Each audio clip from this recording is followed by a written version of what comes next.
Hali gani mwanafamilia wa channel tupendwa hii hapa ya Bizoza Media. Kama ndo mara kwa kwanza, basi nikusii usisahau kusubscribe, kulike, kushare pamoja na kucomment bwana. Mambo ni mengi alafu muda ni mchache.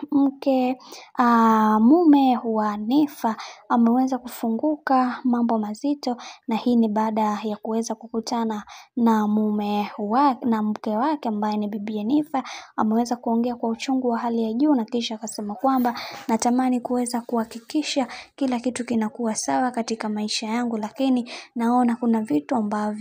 kila nikijitahidi kuweza kuvifanya viwe sawa, kiukweli nazidi kuumia zaidi. Ila kiukweli nilikumisi sana mke wangu kipenzi, na natamani kuweza kuona mambo mengi yanaendelea katika maisha yetu, na pia natamani kuweza kuona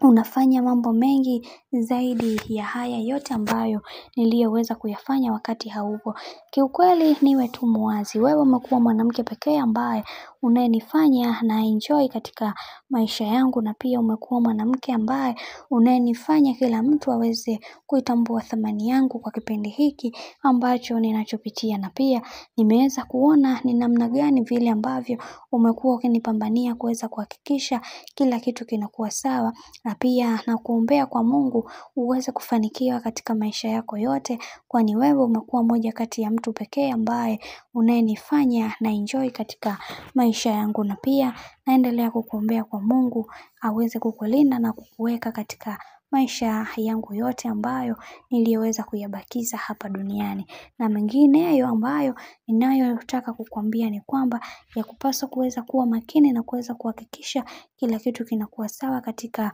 maisha yako, kwani mimi binafsi sitamani kuweza kuona ukifanya mambo makubwa zaidi ya haya ambayo uliweza kuyafanya, na mimi binafsi natamani kuweza kuona maisha yangu yanabadilika zaidi ya hapo ambavyo nilipoweza kufikia. Bwana, maneno ni mengi sana haya ambayo yaliyoweza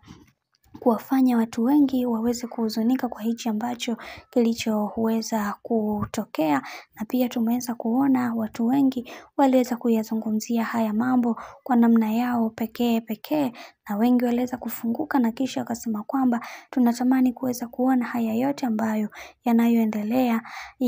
yafike mwisho, kwani kuna vitu vingi ambavyo bibi Niffer amekutana navyo katika maisha yake. Hivyo yampaswa kuweza kukaa na kutuliza akili yake vizuri, na kumfanya aweze kufikisha malengo yake yale ambayo anayoyataka katika maisha yake, na sio kuanza kumpa lawama ambazo zisizokuwa na mbele wala nyuma. Na huyu binti anatakiwa kuweza kufikisha kile kitu ambacho alichoweza kukitaka, na pia tumeweza kuona mume wake ambaye ni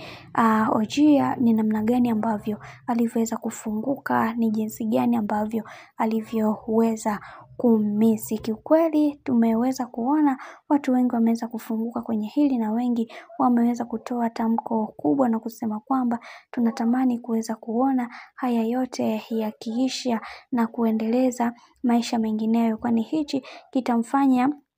kila mtu aweze kutambua thamani yake katika haya maisha, na sio kuanza kupeana lawama ambazo zisizokuwa na mbele wala nyuma. Bwana, mambo ni mengi alafu muda ni mchache. Mimi nataka nikusihi kitu kimoja, kama ndo mara kwa kwanza kufuatilia channel tupendwa hii hapa ya Bizoza Media, basi nikusihi usisahau kusubscribe, kulike, kushare pamoja na